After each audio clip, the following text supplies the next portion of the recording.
9th of May, Rabbi Moore, Parsha Hashavua with Rashi, Behar. Right, correct. Right, Yoshev, the toughest part of it. Right, whereas Shabbos comes from the thing with the tough. However, they do have in common the two shin and base. Right. Okay, which is, I mean, there is a connotation. A person sits down, he's doing nothing. What I mean is, generally, a person standing denotes activity. When a person sits down, denotes lack of activity. Right. Maybe that is the connection over here. But anyway, the land shall rest as a Shabbos to Hashem. Okay. Now, general will see, we had this before, Gabe Shabbos, Shabbosin. The term Shabbos doesn't just mean resting, as in relaxation. It means ceasing to do work. So same thing over here. Shabbos haaretz, the land shall, let me see how I translated it, 1 second. Vayikra.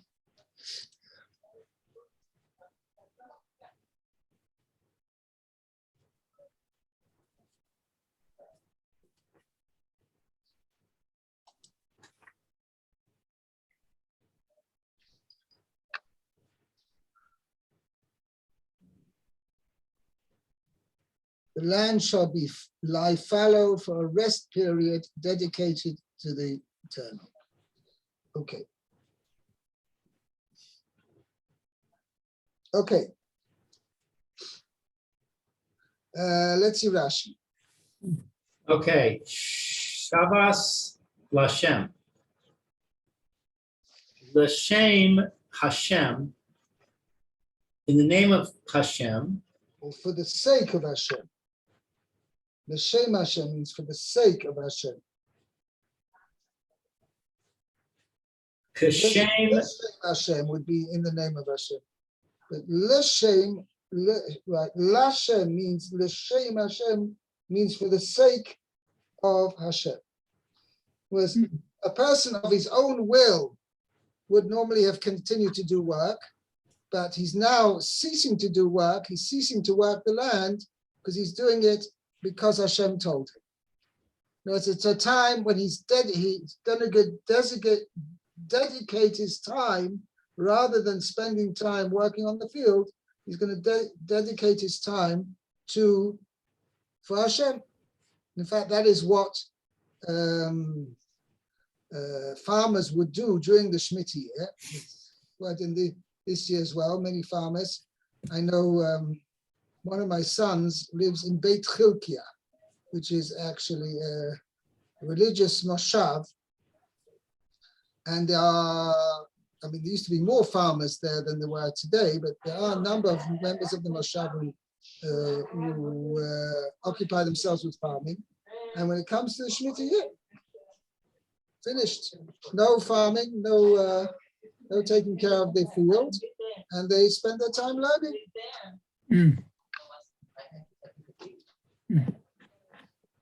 Okay. Fine.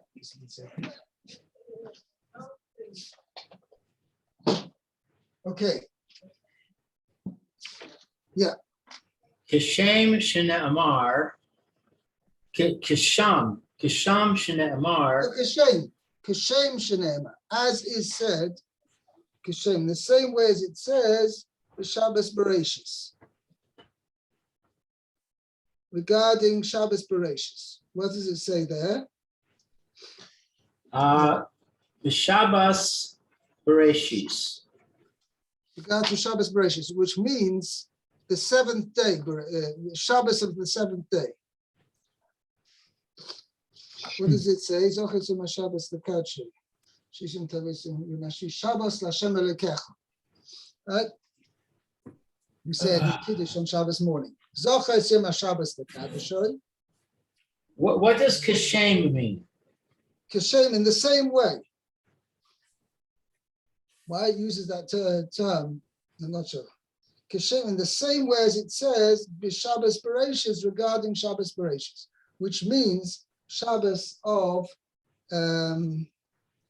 it's called Shabbos Bereshis because the seventh day is a testimony. We keep Shabbos as a testimony that Kadosh Baruch Hu created the world in 7 days, 6 days, and the seventh day he rested. Okay, that's why it's called Shabbos Bereshis. Shabbos regarding the creation of the world. Okay? I'm not following. What's No, but he's saying there's two, in the same way as every seventh day, Shabbos, is designated for Hashem. It's called Shabbos L'Hashem Elokecha. That doesn't mean that Hashem rests on Shabbos. It means Shabbos is a rest day dedicated to Hashem. So too, the seventh year, the Shemitah year, is a year dedicated to Hashem. So in other words, just as the Shabbos that's mentioned in Bereshis is dedicated to Hashem, so too the Shabbos. You mentioned something which was a little bit inaccurate. Is that right? Sorry, it's not the Shabbos that's mentioned in Bereshis. Shabbos Bereshis means the Shabbos which, should we say, testifies to the fact that Hashem created the world. I mean, that's Bereshis bara Elokim es hashamayim es haaretz. So the Shabbos of the seventh day is a Shabbos which is dedicated to Hashem to testify that Hashem created the world in 6 days and rested on the seventh day. Or shall we say he ceased to create further on the seventh day. Okay. So in other words, the Shabbos that's mentioned in this pasuk is dedicated to Hashem, just like the Shabbos of Bereshit is dedicated to Hashem. Is dedicated to Hashem. So that what Rashi is pointing out is L'Hashem doesn't mean for Hashem. That means Hashem needs the rest. Okay? It means Shabbos, it's a Shabbos L'Hashem Elokecha, for Hashem your God, that a person, each individual among the Jewish people, dedicates his time on Shabbos for Hashem. So, meaning I'm talking about Shabbos, the seventh day Shabbos. So too, the Shemitah year, the seventh year, is a time dedicated to Hashem. Okay. Okay?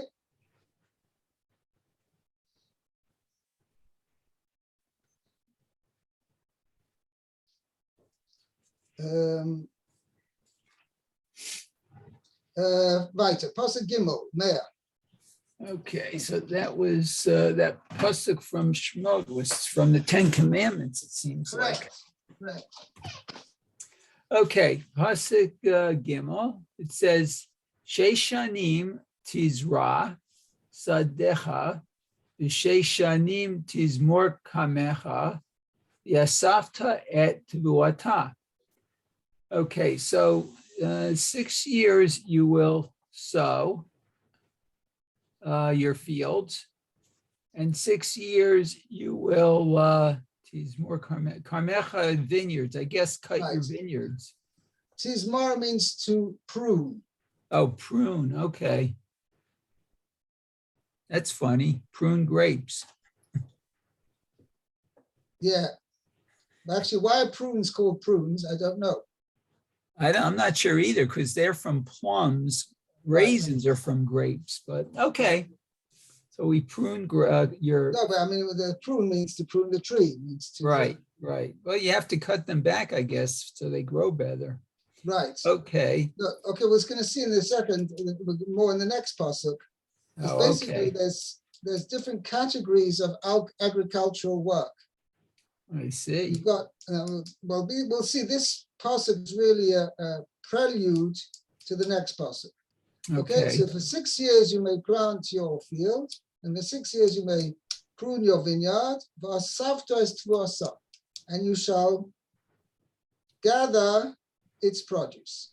Gather its produce. Okay. Sounds like when I was working on the kibbutz. Okay. Dalid.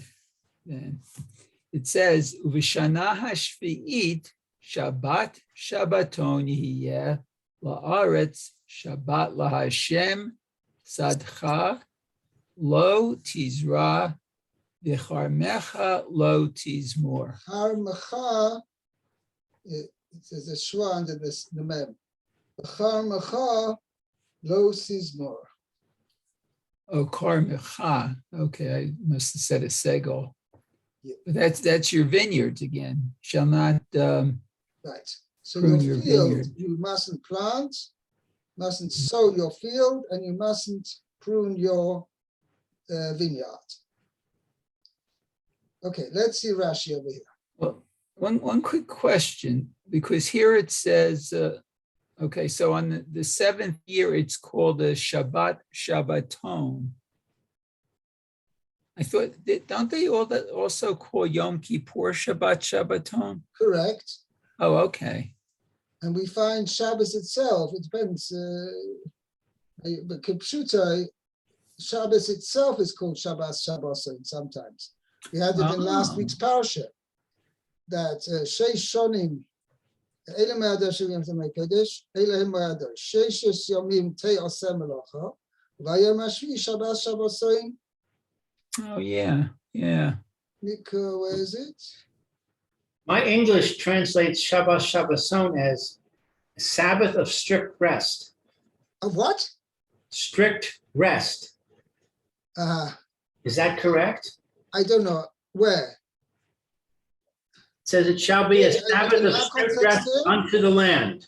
Yeah, so I translate it. It should be a complete cessation of work for the land. Oh, that's good, Okay. yeah. So that's the same thing. Yeah, but in the seventh year, there should be a complete cessation of work for the land. Okay. And my translation just says a complete rest. Okay. Okay. So the idea of the word complete is coming from the repetition, Shabbat Shabboson. Right, correct. Okay. So it's really just an emphasis, Yeah, a doubling for emphasis. right. Okay. Okay, so Rashi says on Yihiyeh la'aretz, so be for the land. It says l'sadot v'lakramim, oh, for the fields and the vineyards. Okay, so what does Rashi mean by that? Hmm. Okay. Tell me, building work also has to stop during the Shemitah year? No, Is No, one I don't allowed to think so. build a condominium or a skyscraper during the Shemitah year? yep, I didn't hear you. yes, Yes, you are allowed to. The idea behind it is it's only agricultural work which is forbidden during the Shemitah year. But construction work is fine. That's what Rashi's pointing out. Yellow oretz for the land. There should be a complete cessation of work for the land. Okay, so I might understand from that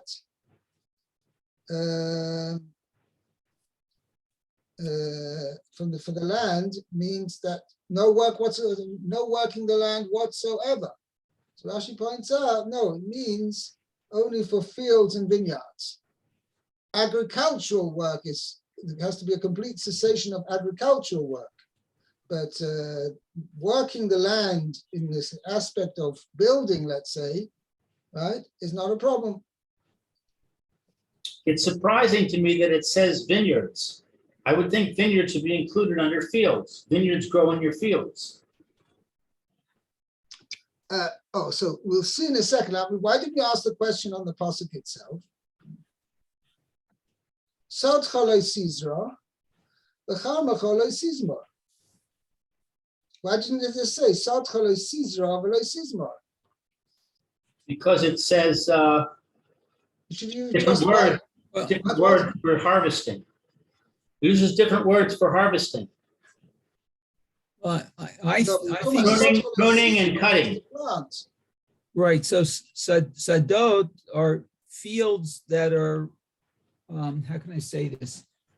Harvested every year, Correct. and they Meaning start new the next year. it's referring to grain. Right, but Simply vineyards grain, are but all the things vineyards are constantly grow. vegetables as well, Yeah. which are harvested every year. Mhm. But vineyards, they're also harvested every year, but the Lamaisa is the tree itself remains. Right, right.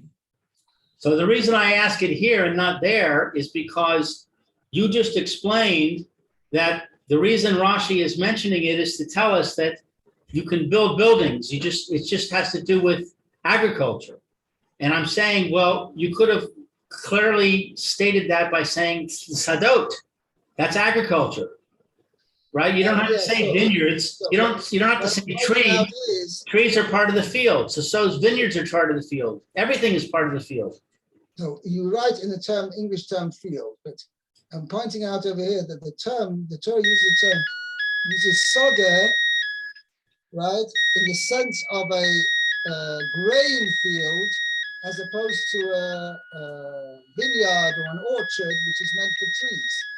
Soder is in the terminology of the Torah is referring to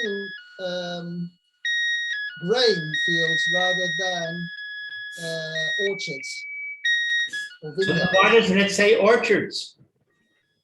Sorry? Why doesn't it say fields and orchards and vineyards? A good question. The answer is that Eretz Yisrael was principally produced three types of produce: Dagon, Tirosh, V'Yitzar, grain, wine, and oil. Those were the main three. As we see, though, that's what's chayav for Trumas and Maisus Midoraisa, various other things. So that was Eretz Yisrael is known principally for those three types of produce. So therefore, Chal Macha is covering l'chayra, wine and oil as well. We find somewhere it's called kerem zaysin. Why would it cover oil? Oil doesn't grow in a vineyard. In a vineyard, because you said, but the term kerem can also include an olive orchard as well. We find the Gemara speaks it. I'm not just not my own idea. The Gemara says that kerem also refers to an olive grove. So in other words, we're mistranslating it. We should translate it as vineyards and groves. Right. In the same way as we translate tzoim, right? I've mentioned this a number of times, tzoim to mean sheep. It doesn't mean that. Tzoim means sheep and goats. Right. Okay? But anyway, I'm not going to that now. But that's point out that the terminology the Torah uses, Sotcha refers to grain, and Karmacha refers to particularly wine and olives. Wine and Wait a second. You can't say that because there's more than grain that grows in a field. What about turnips? Okay, so with the Torah doesn't really address vegetables. We'll see about that. Okay, but for the moment, Sada, let's understand Sada as referring to grain. Okay? Okay. Okay. Right, let's continue in the Rashi here. Okay. Lo tizmor, you shall not prune. Okay. Shekotzitzin zimoroteha. So you can't cut the vines, I guess. Right. Okay. Zmarasa means the branches. Zmaras are The branches. Okay. The Targumo, la tiksach. Right. The Targum says, do not Well, it means tiksach. we're going to see what it means. That means do not cut down. Oh, okay. V'domeloi, Okay, v'domelo, kotzim kesuchim, sherufa, not we don't want to know that Sarufa wa Eish. sherufa va'esh, but sucha. So you can't Yes, burn them sucha. either. Right, means the Klal Yisrael is in Tehillim pay. That parak of Tehillim refers to that Klal Yisrael has been subject to suffering. Srufa va'esh, burned in fire. Kesucha, and cut down. Okay, so that's Rashi's pointing out that the term kesucha means something cut down, meaning. By the way, what's interesting, on Shabbos during the meal, what do we sing? L'cha dodi. Sorry? L'cha dodi. No, during the meal. Oh, during the meal. Shalom Aleichem. Yeah, no, so I'm not something particular. We've said that before the meal, but we sing Zemirois, right? Oh. Is Zemer, right, is a song. Right? Even though it's a similar word to this word, Sizmor, right? Zemirois are branches. And a zemer is the same word as a similar word, is a song. What's the connection?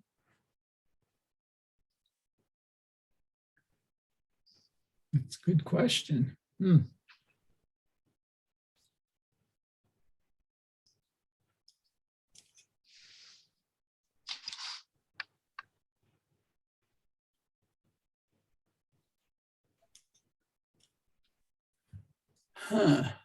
Let's see. Yeah, okay. The Parsha means that just like a tree has branches heading in different directions, but they're all part of the, shall we say, they are all a part of the tree itself. So too a zemer is putting together different tones and different notes to produce a harmonious unit. Okay. Okay, let's go on to Pasuk Hey. Eis Sefiach. Eis Sefiach Kitzur. Kitzir Cha. Lo Sik Tzor. Es Anvei. Invei. Mizirecha. Lo Sich Tzar. Siv Tzor. Siv Tzar. Tzor with it's a dot on top. Siv Tzor. Siv Tzor. Shenas Shebason. Shabason. Yeah, Laaretz. Okay, so let's see. That which grows on its own. Very good. Do not cut. Well, you missed out the translation. Sfiach means what grows on its own. Ketzircha, of your harvest. Do not harvest. Lo sikzo, you mustn't reap. Let me see. Don't reap. Translated it. Right, I translate more thing. You must not harvest your crops that grew on their own. Right. The S inve and don't gather. The one side, inve, the grapes of mizirecha. The grapes of mizirecha. Your vine. No, it actually means it comes from the Lashon Nazir. What is a Nazir? A Nazir is somebody who doesn't cut his hair or drink wine. Right, so he's barred himself from certain things. He's barred himself from drinking wine. He's barred himself from cutting his hair. And he's also mustn't become Tomei. So the term Nazir means barred, means something which to bar. So the grapes of what you have barred, okay, and we'll see in a second. Rashi is going to explain what that means. The grapes of the grapes of those vineyard or whatever, of the vines that you have barred, lo sivchar, you mustn't harvest. Which is also, in other words, betzira is the term for harvest used in connection with grapes. Right. It's very interesting that in Hebrew, Lashon HaKodesh, not every, but all the important types of fruit or grain each have a different term used for harvesting. For grain, the term is ketzira, because you cut that down with a scythe or a sickle. That's the ktsor. Grapes, it's called betzira. Okay. Olives, it's called mesika. And figs are called kites.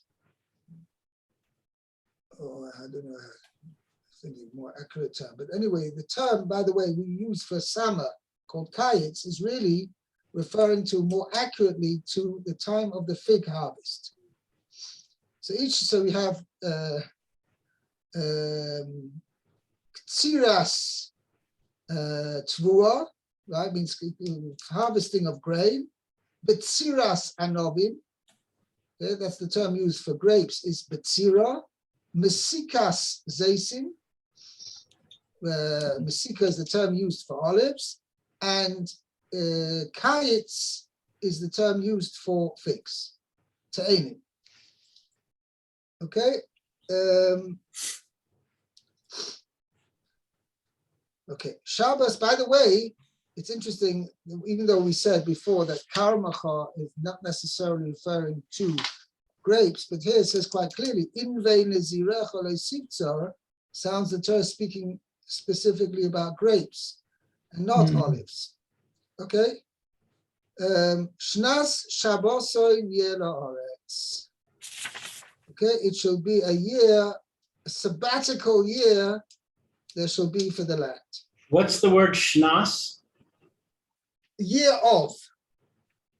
year of complete rest there shall be for the land. Now, you said complete rest, but we said before that Shabbos Shabboson meant complete rest. Oh, leave the right. A year, just leave the complete out, okay? A year of rest. Actually, I translate a sabbatical year for the land. Okay. Okay. Okay. Es spichas kitzircha. Es sefiach kitzircha. Es sefiach kitzircha. The harvesting of your grain. No, sefiach. So we're going to see. Sefiach refers to that which grows by itself. Oh. Okay, so let's translate it. I think again how I translated it. Maybe the syntax, how we're going to translate it, will be a little bit different from the Hebrew. So the way I translate it, you must not harvest your crops that grew on their own. So I would translate it literally, that which grew on its own of your harvest, of your crops, of kitzircha. Kitzircha means whatever you're going to harvest, your crops. Okay? The sefiach part of kitzircha, which means even if you didn't plant it, but that which grew on its own of your crops, lo siktor, you must not harvest that. Afilu lo zirata vehi samcha min ha zara hazera shenafal ba be'es hakatzir vehu karui safiach. Safiach. Okay. Safiach. So that which grew of itself of your harvest, even not the seeds. Even And- if you didn't, even if you didn't sow it. Even if you didn't sow it, you didn't seed it. And it is what's tzamcha? It sprouted. And It it's grew. sprouted from the seed that fell in it at the time of the harvest.